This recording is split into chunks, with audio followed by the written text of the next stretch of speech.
Hi అండి. నమస్తే. శ్రీమాత్రే నమః. ఐశ్వర్యాన్నిచ్చే 5 వారాల అద్భుత వ్రతం మార్గశిర లక్ష్మీవార వ్రతం. హేమంతం వచ్చిందంటే చాలు కోటి శుభాల మార్గశీర్షం వచ్చినట్టే. లక్ష్మీ కలతో లోగిళ్ళన్నీ కలకల్లాడినట్టే. ఎటు విన్నా లక్ష్మీ నమస్తుభ్యం, ఎటు చూసినా నమస్తేస్తూ మహామాయే అంటూ ఆ అమ్మను ఆర్తితో స్తుతించడం, పూజించడం వీణుల విందుగా వినిపిస్తూ నయనార విందం చేస్తుంటుంది. శ్రీ మహావిష్ణువుకు ప్రీతిపాత్రమైన ఈ మాసం ఆయన సతీమణి మహాలక్ష్మికి మక్కువైనదే. ఈ మాసంలో వచ్చే మొదటి గురువారం నుంచి 5 వారాల పాటు తనను నియమనిష్టలతో కొలిచిన వారికి వరాలను ప్రసాదిస్తుంది. కనక మహాలక్ష్మి మార్గశిర మాసంలో మహాలక్ష్మిని ఎవరైతే మనస్ఫూర్తిగా ధ్యానిస్తారో, పూజిస్తారో సంవత్సరంలోని మిగిలిన 11 మాసాల్లోనూ వారికి అష్టలక్ష్మీ వైభవం సమకూరుతుంది. వారి మార్గం విజయపథమై విరాజిల్లుతుంది. ఆ వ్రత విధానం అందరి కోసం. లక్ష్మీదేవి కరుణా కటాక్షాలు పొందాలనుకునే వారంతా మార్గశిరంలో ప్రత్యేక పూజలు చేస్తూ అమ్మవారికి దగ్గరవుతుంటారు. ఈ మాసంలో ప్రధానంగా చెప్పుకోదగింది లక్ష్మీవార వ్రతమే. దీన్నే కొందరు గురువార లక్ష్మీ పూజ అని, లక్ష్మీదేవి నోము అని పిలుస్తారు. 5 వారాల అద్భుత వ్రతం మార్గశిర లక్ష్మీ పూజ 5 గురువారాలు చేయాల్సిన ఐశ్వర్య వ్రతం.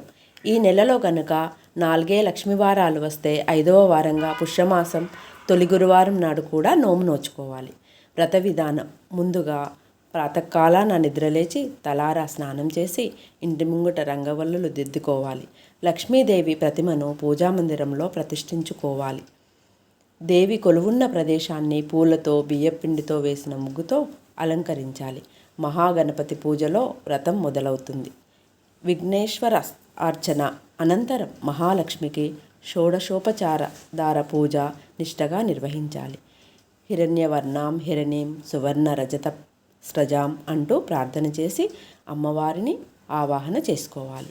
ఆసనం, పాద్యం, ఆర్ఘ్యం, ఆచమనీయం, శుద్ధోదక స్నానం, వస్త్రం, దామరం, చందనం, ఆభరణం, ధూపం, దీపం, నైవేద్యం, తాంబూలాదులు, కర్పూర నీరాజనాన్ని యథావిధిగా సమర్పించాలి.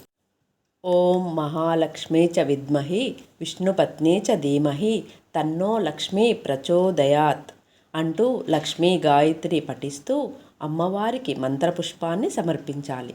అనంతరం సహస్రదళ పద్మాస్తాం పద్మనాభ ప్రియాం సతీం అనే సిద్ధలక్ష్మీ కవచాన్ని సభక్తికంగా చదువుకోవాలి. తర్వాత అష్టోత్తర శతనామావళి పూజ చేసి మహానైవేద్యం సమర్పించాలి. నైవేద్యానంతరం లక్ష్మీవార వ్రత కథ చెప్పుకొని అక్షితలు శిరసున ధరించాలి. చివరిగా క్షమాపార్థన చేయాలి. అమ్మవారికి సమర్పించే మహానైవేద్యం విషయంలో కొన్ని నియమాలు పాటించాలని పెద్దలు చెబుతారు. తొలి గురువారం అమ్మవారు పుట్టిన వారంగా ప్రఖ్యాతమైంది కాబట్టి ఈరోజు నోము సందర్భంగా పులగం నివేదన చేయాలి. 2వ వారం అట్లు, తిమ్మనం, 3వ వారం అప్పాలు, పరమాన్నం, 4వ వారం చిత్రాన్నం, గారెలు నైవేద్యం పెట్టాలి. 5వ వారం నాడు అమ్మవారికి పూర్ణం బూరెలను నివేదించాలి. ఆ రోజు 5గురు ముత్తైదువులను ఆహ్వానించి వారికి స్వయంగా వండి వడ్డించాలి. అనంతరం దక్షిణ తాంబూలాలిచ్చి వారి ఆశీస్సులు పొందాలి. దీంతో మార్గశిర లక్ష్మీ వ్రతం పూర్తయినట్టే. మంగళగౌరి వ్రతంలాగా పూజ పూర్తయ్యాక ఉద్వాసన చెప్పే క్రియ ఈ నోములో ఉండదు. ఎందుకంటే మన ఇంట్లో సౌభాగ్యలక్ష్మి నిత్యం విలసిల్లేందుకే ఈ పద్ధతిని పాటించాలనేది పండితుల వాచ. నియమనిష్టలు కీలకం. గురువార వ్రతం అత్యంత భక్తి శ్రద్ధలతో నియమంగా ఆచరించాల్సిన గొప్ప నోము. కాబట్టి ఈ నోము నోచే స్త్రీలు ఆయా లక్ష్మీ వారాల్లో శుచిగా ఉండాలి. తలకు నూనె రాయడం, జుట్టు దువ్వుకోవడం, చిక్కులు తీసుకోవడం నిషిద్ధం. తొలి సంధ్య, మలిసంధ్య నిద్రపోకూడదు, కళ్ళలాడకూడదు. నియమనిష్టలతో భక్తి శ్రద్ధలతో ఈ వ్రతాన్ని ఆచరించిన వారి ఇంట లేమి అనే శబ్దము పొడచూపదు. ఐశ్వర్య దేవత వరాలు కురిపించి విజయాలను చేకూరుస్తుంది. ఒక్క గురువారాలలోనే కాకుండా ఈ మాసంలోని ప్రతిరోజు లక్ష్మిని అమ్మవారిని పూజిస్తే విష్ణు సతి దీవెనలతో 10 కాలాలు పచ్చగా వర్ధిల్లవచ్చని పురాణాలు చెబుతున్నాయి. అమ్మవారికి పూలు, పండ్లు, సువాసననిచ్చే అగరు ధూపం, పరిమళ ద్రవ్యాలు ప్రీతికరం. వీటితో ఆమె అనుగ్రహాన్ని అవలీలగా పొందవచ్చు. ఈ సువాసనలతో మన ఇంటిని లక్ష్మీ ప్రసన్నంగా మార్చుకోవచ్చు. మార్గశిర లక్ష్మీవార వ్రత కథ. పూర్వం కళింగ దేశమందు ఒక బ్రాహ్మణుడు కలడు. అతనికి సుశీల అను ఒక కూతురు కలదు. ఆమెకు చిన్నతనమున తల్లి చనిపోయినందున సవతి తల్లి పిల్లలను ఎత్తుకొమ్మని చెప్పుచూ కొంచెం బెల్లం ఇచ్చేది.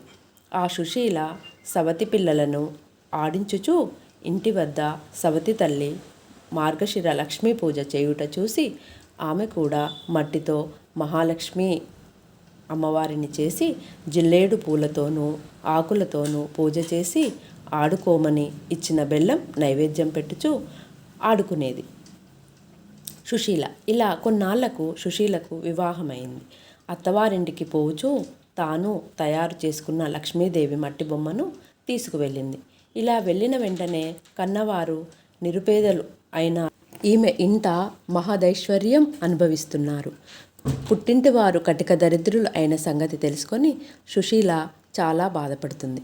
తల్లి దరిద్రమును భరించలేక కొడుకును పిలిచి, నాయన, నీ అక్క ఇంటికి వెళ్ళి ఏమైనా డబ్బు తీసుకురమ్మని చెప్పి పంపించాను. సుశీల ఇంటికి తమ్ముడు వెళ్ళి వారి దారిద్ర్యం గురించి చెప్పాడు.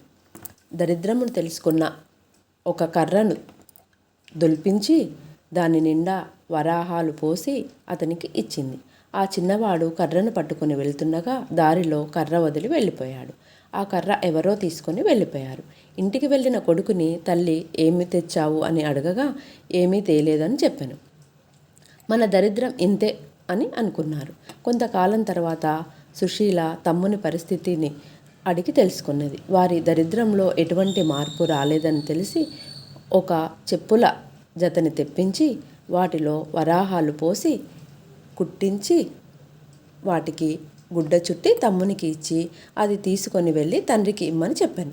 సరే అని తీసుకొని వెళ్ళి మార్గ మధ్యలో దాహం వేసి ఒక చెరువు గట్టున చెప్పుల మూట పెట్టి నీరు తాగి వచ్చేసరికి ఎవరో వాటిని తీసుకొని పోయారు. జరిగిన విషయం తల్లికి చెప్పాడు. తల్లి జరిగిన దానికి బాధపడి మన దరిద్రం ఇలాగే ఎందుకు ప్రాప్తించిందో అనుకొనెను. మరలా కొన్నాళ్ళకి కొడుకును పంపిస్తూ ఈసారి అయినా జాగ్రత్తగా తీసుకురమ్మని చెప్పాను. అక్కకు పరిస్థితి ఇదివరకు ఉన్నట్టే ఉందని చెప్పాను. అప్పుడు సుశీల ఒక గుమ్మడి పండు తెప్పించి తొలచి దాని నిండా వరాహాలు నింపి ఆ పండు అమ్మకి ఇమ్మని చెప్పింది. సరే అని తీసుకువస్తుండగా సాయం సమయంలో ఒక చెరువు వద్దకు వచ్చి దానిని గట్టు మీద ఉంచి సాయం సంధ్య వందనం చేస్తూ ఉన్నాడు. ఇంతలో ఒక బాటసారి పండు బాగుందని పట్టుకొని వెళ్ళిపోయాను. ఆ కుర్రవాడు గట్టు మీదకు వచ్చి పండు వెతకగా పండు లేదు. ఏమి చేసేది లేక ఇంటికి వెళ్ళాడు. తల్లి, ఏమి తెచ్చితివి అని అడగగా జరిగినది చెప్పాను. తల్లి విచారించింది. కొన్నాళ్లకు తల్లి ఇంటి దగ్గర పిల్లలను ఉంచి కూతురు దగ్గరకు వెళ్ళాను. తల్లిని చూచి సుశీల వారి దరిద్రమును తెలుసుకొని చింతించి మార్గశిర లక్ష్మీవారం నోము నోచిన ఐశ్వర్యం వచ్చునని తలచినది. అమ్మా, ఈరోజు మార్గశిర లక్ష్మీవారం, నోటిలో ఏమీ వేసుకోకు, మనం వ్రతం చేసుకుందాం అని చెప్పాను. ఆమె అలాగే, నేనేమైనా చిన్నదాననా, ఎందుకు తింటాను అని చెప్పి పిల్లలకు చద్ది అన్నం పెట్టి నోటిలో ఒక ముద్ద వేసుకున్నది.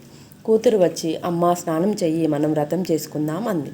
అప్పుడు జరిగినది తల్లి చెప్పినది. ఆ వారం కూతురు మాత్రమే చేసుకున్నది.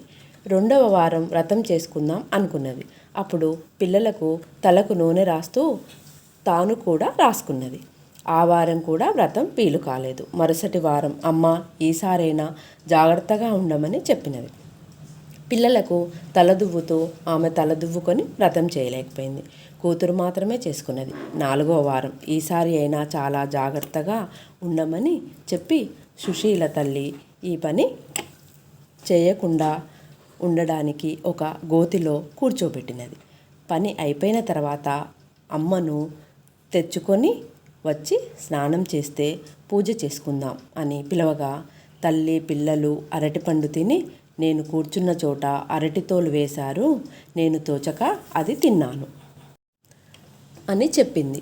అయ్యో అని తలచి కూతురు పూజ చేసుకొని 5వ వారం మార్గశిర లక్ష్మీవారం వ్రతం ఆఖరి వారం. అప్పుడు సుశీల తల్లిని తన కొంగున కట్టుకొని పని పూర్తి చేసుకొని తల్లిచే స్నానం చేయించి వ్రతం చేయించింది. పూర్ణ కుడుములు తల్లిచే నైవేద్యం పెట్టించింది. కానీ మహాలక్ష్మి దూరంగా వెళ్ళిపోయింది. ఏమమ్మా అలా వెళ్ళిపోతున్నావు అని అడగగా, నీ చిన్నతనంలో నీవు బొమ్మలతో ఆడుకుంటుంటే మీ అమ్మ చీపురుతో కొట్టింది, అందుకే అని చెప్పింది. అప్పుడు తన తల్లి చేసిన దానికి క్షమించమని ప్రార్థించింది. మళ్ళీ నీ తల్లిచే వ్రతం చేయించమని అదృశ్యమైంది మహాలక్ష్మి. సరే అని మొదటి వారం పులగం, రెండవ వారం అట్లు తిమ్మనం, మూడవ వారం అప్పాలు పరమాన్నము, నాలుగవ వారం చిత్రాన్నము గారెలు, పుష్యమాసంలో మొదటి వారంలో పూర్ణపు కుడుములు వడ్డించి తల్లిచే నోము చేయించింది.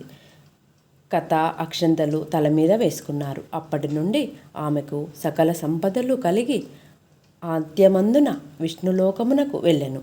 కథలో లోపమైన వ్రతము లోపం కారాదు, భక్తి తప్పినను ఫలము తప్పదు. మీకు ఈ వీడియో నచ్చినట్లయితే లైక్ చేయండి, షేర్ చేయండి, సబ్స్క్రైబ్ చేసుకోండి. శ్రీమాత్రే నమః.